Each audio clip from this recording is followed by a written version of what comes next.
The gig economy has changed how millions of people earn a living.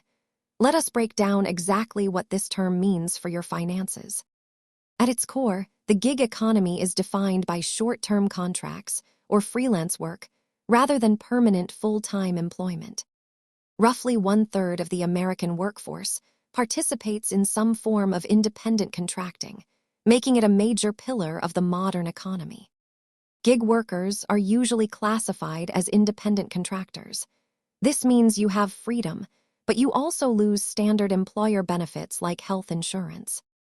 The biggest difference is tax and benefit responsibility. As a contractor, you must handle your own taxes and retirement planning. Gig income can be highly unpredictable. This volatility makes budgeting and maintaining an emergency fund even more critical for independent earners. Because you are managing your own business, set aside money for taxes from every single payment you receive to avoid surprises at tax time.